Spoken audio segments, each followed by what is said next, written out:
Hello and namaskar to all my dear learners. I'm Dr. Neha Purohit and I'm back with our course English Grammar for Competitive Exams. आपने जब भी कभी कोई grammar की book खोली होगी तो आपने देखा होगा कई बुक्स में फर्स्ट टॉपिक होता है the sentence. Forget about grammar books. Every day when you wake up, you talk to people or you read a newspaper और जब आप अपने कामकाज में जाते हैं तो ऐसी कई चीजें होती है जो आपको पढ़नी होती हैं, आपको लोगों से बात करनी होती है. What do you think we include in that? Isn't it the sentence? We use a lot of sentences in our day-to-day lives. So आज हम इस टॉपिक को अपने ग्रामर के पर्सपेक्टिव से समझने वाले हैं. We are going to look from the very basic what is a sentence. ऐसे बहुत सारे टर्मिनोलॉजीज हैं जो आपने सुनी होंगी, phrases, clauses, types of sentences, kinds of sentences. इन सब की वैल्यू आपके कॉम्पिटिटिव एग्जाम्स में क्या है वो भी मैं आपको बताऊंगी, बट एक ओवरऑल स्ट्रक्चर भी अपने दिमाग में रखिए that grammar always relates to your life. So when you understand your tenses well, your sentences well, you will see that it's going to benefit you in all respects. तो चलिए चालू करते हैं. What all do we have today? Look at these sentences. आपके सामने एक table है जो दो पार्ट्स में डिवाइडेड है. The first part is subject and the second part that you see is predicate. So grammar में सेंटेंस को दो पार्ट्स में डिवाइड कर दिया जाता है which is the broader division. एक पार्ट कहलाता है सब्जेक्ट, दूसरा पार्ट कहलाता है predicate. Subject is the doer, तो कोई एक्शन कर रहा है या जिसके बारे में बात की जा रही है. और अगर आप यहाँ देखें तो जहां से वर्ब चालू हो रहा है वो वाला पार्ट कहलाता है आपका predicate. But it is not just about words, यहाँ पे कुछ और इंफॉर्मेशन भी है, जैसे under the table, in the party, celebrated with Joy, so on and so fourth. क्या हम इन पार्ट्स को भी क्लासिफाई कर सकते हैं? जी बिल्कुल कर सकते हैं. So let's see from detail, from basics, what is a sentence. जब भी आप कोई ग्रामर की बुक खोलेंगे, आप सेंटेंस की डेफिनेशन तलाशेंगे तो आपको एक लाइन मिलती है, a sentence is a group of words that gives us a complete idea. A sentence is a group of words that gives us a complete meaning. मेरी पुरानी ग्रामर की बुक्स में भी मैंने यही पढ़ा था. When I was in school, sentence की हम डेफिनेशन याद कर लेते थे. But anything that gives us a meaning, can we call it a sentence? For example, Johnny Johnny yes papa. So यहाँ पे मुझे मीनिंग समझ में आ रहा है कि जॉनी है, पापा है, जॉनी और पापा के बीच में कुछ बात चल रही है, पापा is asking some question, Johnny is saying yes. Meaning तो मिल गया. क्या हम इसे सेंटेंस बोलेंगे? तो आपके ग्रामरियंस बोलेंगे no, it is not a sentence. तो ऐसी कौन सी चीज है जो सेंटेंस को सेंटेंस बनाती है? Look at the second point. A sentence is called a sentence only when it has two important things, subject and a finite verb. Finite verb क्या होता है? जिसके हम फॉर्म्स चेंज करते हैं, जैसे eat का eating हो गया, ate हो गया. उसी के अगेंस्ट नॉन फाइनाइट वर्ब्स होते हैं, जैसे हमने to लगाया, so to eat. अब इस to eat का हम to eating नहीं कर सकते, so वो नॉन फाइनाइट वर्ब्स है. सो मोटे तौर पे एक सेंटेंस में अगर सब्जेक्ट है और एक वर्ब है तो ही वो सेंटेंस कहलाएगा. और interestingly there can be as shorter sentences as birds fly. बहुत छोटा है, दो ही शब्द है, फिर भी ये सेंटेंस है. Why? Because there is subject and there is verb. तो आगे से ध्यान रखिए, सेंटेंस क्या है जिसमें सब्जेक्ट आया और वर्ब आया. A sentence begins with a capital letter and ends with a full stop. Well, I have seen a lot of adult learners, even the advanced learners, doing this mistake, all courtesy to the language that we are using on WhatsApp and online sources, कि capital letter से sentence start नहीं कर रहे. ये गलती है. So you have to use a capital letter and after the sentence is over, you have to apply a full stop. ये आपके punctuation mark में बहुत important है. So देखते हैं क्या examples है हमारे पास sentences के. He is a man of great honor. He subject है, ये वर्ब है और उसके अलावा एक्स्ट्रा इन्फॉर्मेशन आ गई. So this can be called a sentence. I travel by bus almost every day. Extra information है बट सब्जेक्ट भी है, वर्ब भी है. Then we can say the students gifted some flowers to his teacher. So all these are the examples of sentences. In fact ये जो छोटे छोटे आपके सामने दिख रहे हैं ये भी सेंटेंसेस को क्वालिफाई करते हैं. They are qualified to be called as sentences. जब आप सेंटेंसेस पढ़ चुके हैं तो आपने देखा होगा कि कुछ एक्स्ट्रा इन्फॉर्मेशन आ रही है. और ये जो वर्ड है फ्रेजेस, ये आपने भी कई बार सुना होगा. तो what do we mean by phrases, ये समझना जरूरी है. Because in this course we are doing things from the basic. कई बार क्या होता है कि बेसिक नॉलेज को साइड में करके हम सोचते हैं ये याद कर लें, इसकी प्रैक्टिस कर लें, पर जब तक नींव मजबूत नहीं होगी आगे की बिल्डिंग कैसे खड़ी होगी. तो that is why it is very important that we look at all the concepts from the basic. तो चलिए फ्रेजेस पे काम करते हैं. सेंटेंस की डेफिनेशन थी a group of words that give us a complete meaning. यहाँ पे उल्टा हो रहा है, यहाँ पे भी ग्रुप ऑफ वर्ड्स है but they do not give us a complete meaning, rather they are added to add that complete meaning. वो जरिया है उस मीनिंग को कंप्लीट करने का. What does the definition say? Is a small group of words. बहुत लंबे लंबे नहीं होते phrases, होते हैं, but to understand from the basic, there are small group of words that express a concept but doesn't make a full sentence. Phrase जो होता है ना, word के बाद का structure है. सबसे small unit आपका sound है, then you have your words, and then you get phrases. So these are counted in your small unit.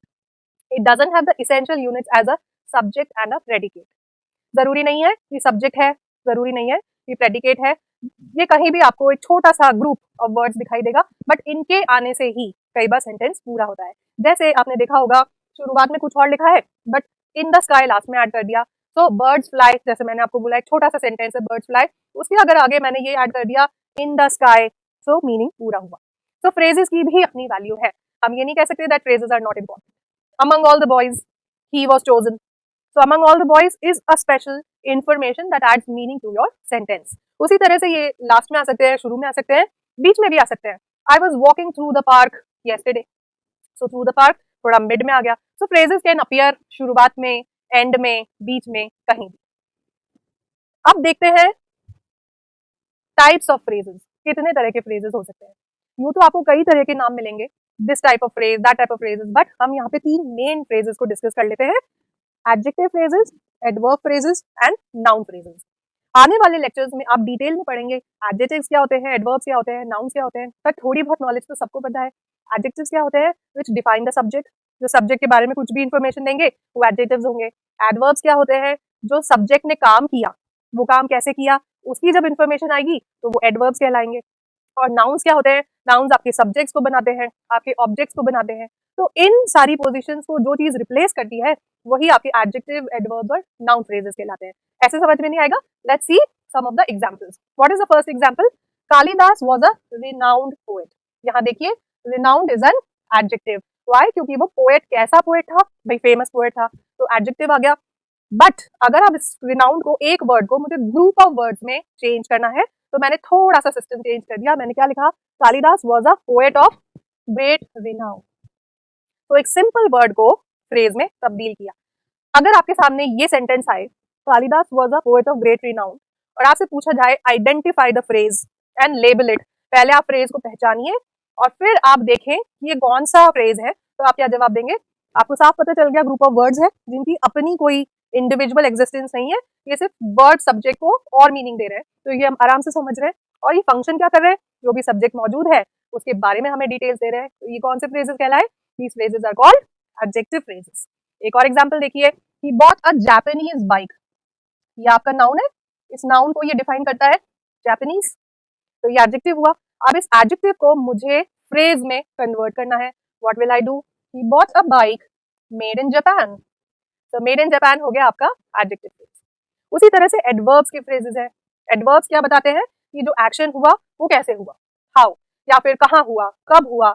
So they will give you a lot of details about manner, place, time, frequency, so on and so forth. So she spoke angrily. What was the manner in which she spoke angrily? तो अब इस एक single word को मुझे phrase में convert करना है. What will I say? She spoke in an angry manner.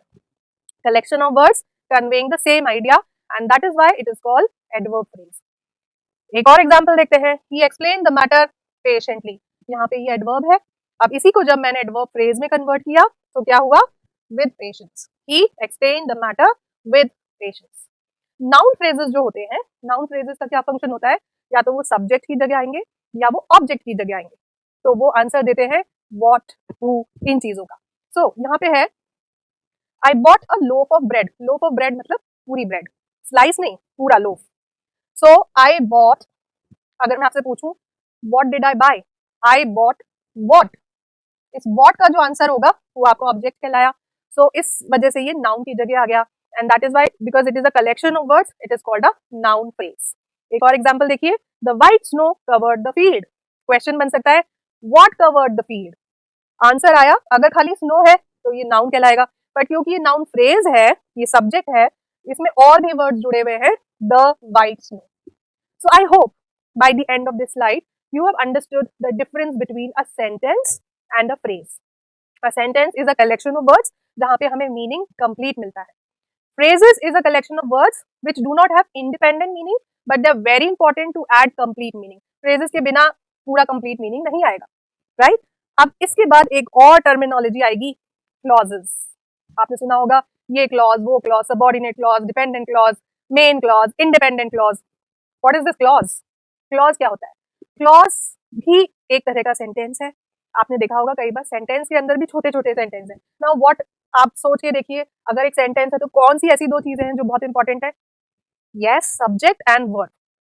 Suppose एक सेंटेंस के अंदर एक पार्ट में सब्जेक्ट एंड वर्ब आ गया, थोड़ी एडिशनल इंफॉर्मेशन आ गई तो वो सेंटेंस बन गया. पर ये सेंटेंस यहाँ पे खत्म नहीं हुआ, ये सेंटेंस और आगे चला और वहां पे भी एक सब्जेक्ट आ गया और एक वर्ब आ गया और some additional information through the phrases that has come. तो हम क्या कहेंगे? हम कहेंगे दो सेंटेंसेस हैं, but they may be clauses, क्योंकि एक सेंटेंस मेन है, दूसरा सेंटेंस उस पर डिपेंडेंट है, तो वो क्लॉजेस. सेंटेंस के अंदर सेंटेंसेस जब आ जाएंगे या दो सेंटेंसेस साथ में जब आपको दिखेंगे तो वो क्लॉजेस कहलाते हैं. और ये शब्द क्लॉजेस आप अच्छी तरह से समझिए, बिकॉज आने वाले लेक्चर्स में इस शब्द का मेंशन आएगा. So if you do not understand what is a clause, you will get confused. Sentences, see students, बहुत सिंपल चीज है, हम बचपन से वर्ड सुनते आते हैं, फ्रेजेस भी सुनना होता है. क्लॉजेस स्लाइटली एडवांस लेवल पे सुनाई देता है. मुझे याद नहीं कि मैंने 7th 8th क्लास में ऐसे क्लॉजेस समझे थे. And this clause is basically something जो एडवांस लर्नर्स को पता होना चाहिए. सो आपके भी जो कॉम्पिटिटिव एग्जाम्स के पेपर सेट कर रहे हैं वो जानना चाहेंगे कि आपकी नॉलेज कहाँ तक फैली है, और उस केस में वो आपसे क्लॉजेस पे क्वेश्चन पूछ सकते हैं, right? So please pay attention. What is the definition? A clause is a group of words. यहाँ पे भी group of words, सेंटेंस में भी group of words, phrases में भी group of words, clauses में भी group of words that contain a subject. यहाँ पे भी आपको subject मिलेगा, यहाँ पे भी verb मिलेगा. अब ये कहते हैं या तो clause independent भी हो सकता है या वो sentence का part भी हो सकता है. तो एक sentence के अंदर भी clause आ सकता है, sentence के साथ clause जुड़ सकता है. तो इसके अलग अलग फंक्शन होते हैं जो हम देखने वाले हैं. एग्जाम्पल्स, शो मी और प्रोजेक्ट. अब यहाँ देखिए, शो मी, यहाँ पे सब्जेक्ट हिडन है, यू शो मी, तो यू लिखा नहीं, बस ऑर्डर दे रहे हैं क्योंकि. सो शो मी और प्रोजेक्ट अपने आप में एक सेंटेंस है. वाई? बिकॉज अगर हम इसे समझे, you show me your project, तो सब्जेक्ट है, वर्ब है. फिर एक चीज आई व्हेन. इस व्हेन को हमने यहाँ जोड़ा, यू गेट टाइम, तो यू भी सब्जेक्ट आ गया, गेट वर्ब आ गया, तो ये भी एक सेंटेंस बन गया. बट इस सेंटेंस ने पिछले वाले को पूरा किया.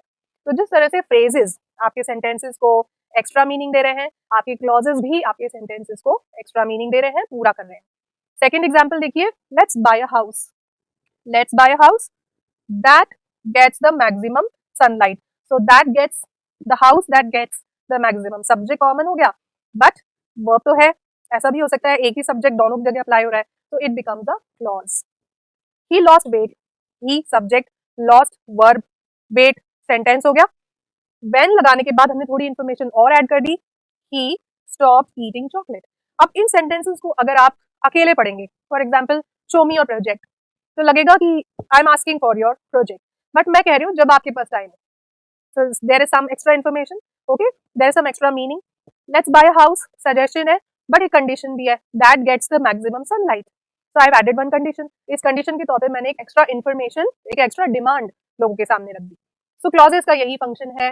Clauses are sentences. They may be mini sentences. They may be parallel sentences.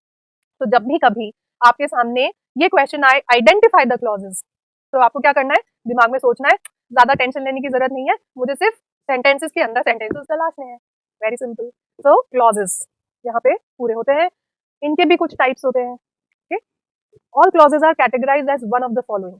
कुछ क्लॉजेस इंडिपेंडेंट क्लॉज होते हैं, मतलब वो अपने बूते पे खड़े रह सकते हैं, they can stand alone. Okay, जय ईट्स एग्स, ये सेंटेंस है, ये क्लॉज भी है, क्योंकि हर सेंटेंस को क्लॉज भी बोला जा सकता है, क्लॉज को सेंटेंस भी बोला जा सकता है. All cars stop at the red light, ये इंडिपेंडेंट है. व्हाई? बिकॉज इसके आगे और कोई इन्फॉर्मेशन हमने ऐड नहीं की और ये किसी पे डिपेंडेंट नहीं, कंप्लीट मीनिंग डिराइव हो रहा है. Now the second one can be a dependent clause. A dependent clause, जैसे नाम से ही पता चल रहा है, a dependent clause is something that has a subject and a verb, but इसका फंक्शन क्या है? The function is supporting. It is supporting the sentence. शायद आपके सेंटेंस को पूरा होने में कुछ और चीज की जरूरत है, वो आपका डिपेंडेंट क्लॉज पूरा करेगा. हाउ? एग्जाम्पल देखते हैं. He has made a lot of success, ये एक स्टेटमेंट है, अगर हम यहीं रुक जाएं तो ये एक स्टेटमेंट खत्म हो गया. बट मुझे क्योंकि और इन्फॉर्मेशन ऐड करनी है, मैंने लगाया येट और बोला ही इज हम्बल. तो अगर मैं अब इस पार्ट को हटा दूं, he has made a lot of success, इस पार्ट को भूल जाइए, और मैं चालू करूं, येट ही इज हम्बल। कुछ सेंटेंस अजीब लग रहा है आपको, ऐसा लग रहा है कि अगर खाली येट नहीं होता, ही इज हम्बल होता तो सेंटेंस पूरा होता, बट क्योंकि येट को हटाया नहीं जा सकता, इसका मतलब ये है this yet is actually dependent. Okay, my friend who lives in London looks like a star. Okay, so यहाँ पे भी हु लिव्स इन लंडन अपने आप में खड़ा नहीं हो सकता, इसको कुछ ना कुछ इन्फॉर्मेशन और चाहिए। तो my friend looks like a star अपने आप में इंडिपेंडेंट है, बट डिपेंडेंट क्या हुआ, who lives in London.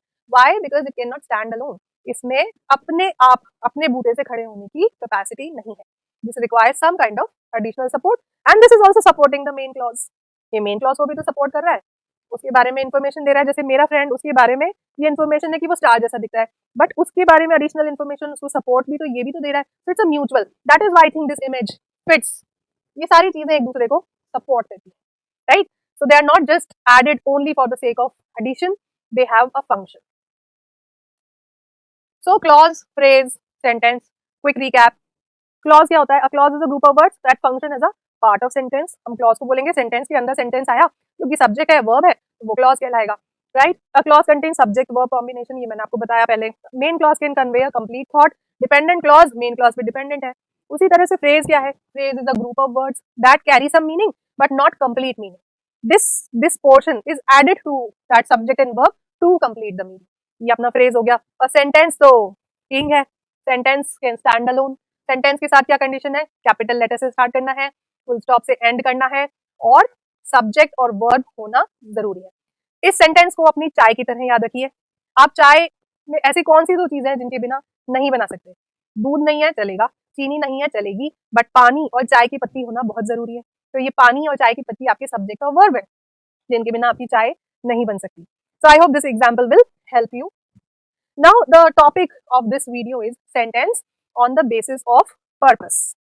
Sentence के पर्पस क्या होते हैं? देखिए, सेंटेंसेस को दो तरह से क्लासिफाई किया जाता है। The first part is sentences on the basis of meaning या purpose. The second one is sentences on the meaning of on the basis of structure. ये स्ट्रक्चर वाली चीज I am going to cover in the next video, because I know that there will be a lot of information overload. तो ज्यादा information हो जाएगी, आप लोग confuse हो जाएंगे, that your teachers never want. So आज का वीडियो में हम सिर्फ और सिर्फ पर्पस को डिस्कस करेंगे। चार तरह के सेंटेंसेस आपको दिखाई देते हैं। सबसे पहला होता है डेक्लेरेटिव। इस डेक्लेरेटिव को बहुत जगह असर्टिव भी कहा गया है। पर्पस क्या है इसका? Make a statement. I am recording a lecture, you will learn from this video. Statement है, सिंपल। क्या करना है? फुल स्टॉप लगाना है जब ये खत्म हो जाए, कैपिटल लेटर से स्टार्ट करना है। एंड एग्जाम्पल क्या है? We are all learners. So we are all learners, simple statement है, simple piece of information. Second होता है इंटेरोगेटिव सेंटेंसेस, जो कुछ क्वेश्चन मांगते हैं। Now questions can be simple yes no questions. Are you hungry? आप जवाब दोगे yes I am hungry, no I am not hungry. Okay, so questions can be of two types. WH questions, who is hungry? ज्यादा कुछ information चाहिए तो who लगा दिया। You are hungry, so what do you want to eat? फिर और आपसे ज्यादा इन्फॉर्मेशन मांगी। या सिर्फ येस नो वाले क्वेश्चन है, are you hungry, are you happy. Okay, third type, okay, इसमें क्या हम कर रहे हैं? क्वेश्चन पूछ रहे हैं, एंड में हम क्वेश्चन मार्क लगा रहे हैं। A question without a question mark may not be considered a question. Please remember, अगर कॉम्पिटिटिव एग्जाम्स में ऐसे क्वेश्चन आ गए, पंक्चुएट द फॉलोइंग, कि सब जगह सही सही पंक्चुएशन मार्क लगाइए, तो क्या करना होगा? क्वेश्चन दिखेगा तो क्वेश्चन मार्क लगाना होगा। जैसे what do you learn? Question mark. तीसरी बात आती है इंपेरेटिव सेंटेंसेस।